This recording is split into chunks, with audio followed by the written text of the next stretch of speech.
1, 2, 3.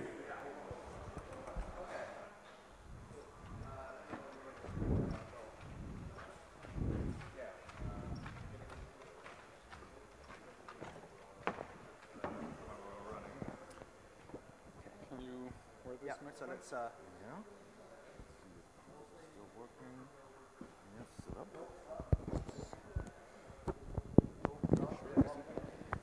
Wait, yeah. Try it. This in the pocket. do you want to give them a sound check? Hello? Check, check. Can you hear me in the back? I guess not. Hi. Am I loud enough?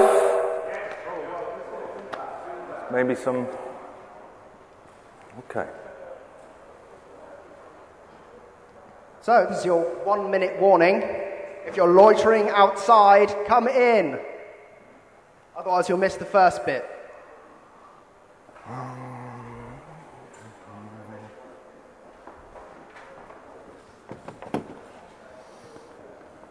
Put out the joint and come inside. You, yes, you. You know who you are.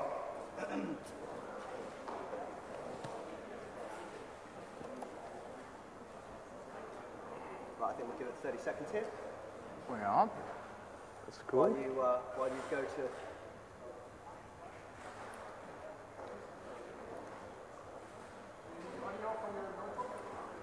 Do you need sound for the slide demonstration? No, I don't. I can do without. Okay. What's going on? Right, so do you want to make that full screen? Yeah, it's on the wrong screen now, so that's what I was trying to get. Windows fail. Actually, PowerPoint fail. I will just... We could try and make PowerPoint karaoke out of this. I mean, hands up here, everyone who's kind of like well into their web apps. I will just do some cloning, I guess. See where we are. Windows is a great way to learn a foreign language, you know. Like, I know the words for cancel and okay in half a dozen different languages now.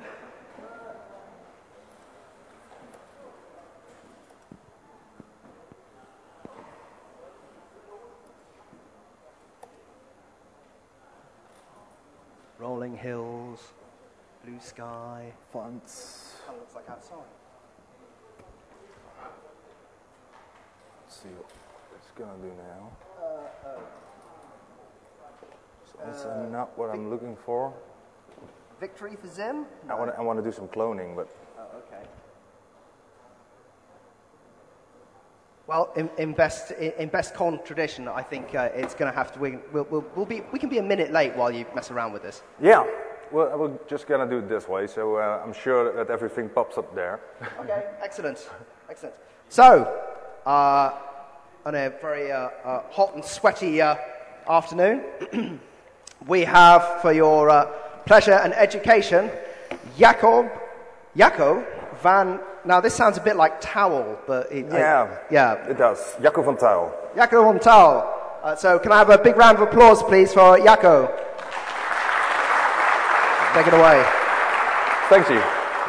Nice to have you all here.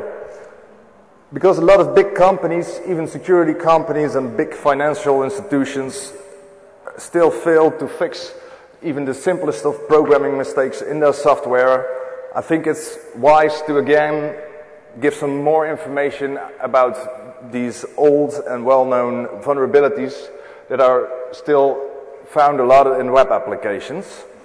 And that won't be stopped by a regular antivirus or firewall.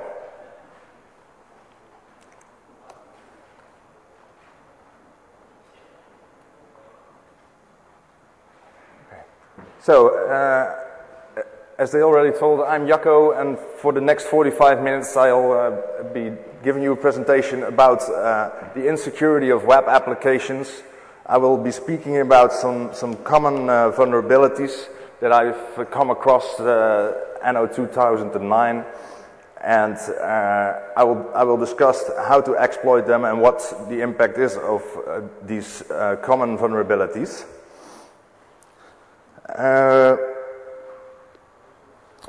I've set up two server types to demonstrate some of the security leaks that are very common in web applications. One of them is a Debian-based LAMP, and the other one is a Windows-based IIS environment. To show you that it's not one particular operating system or one particular web server that has these vulnerabilities, or they don't have the vulnerabilities. The programmers who code the web applications in the framework often don't do data verification, and that can lead to security compromise. Okay. So, one-on-one threats. I'm going to talk about some common vulnerabilities. There was also stated I was going to tell something about a zero-day ActiveX exploit, drive-by download, but due to pressure of the vendor, I decided not to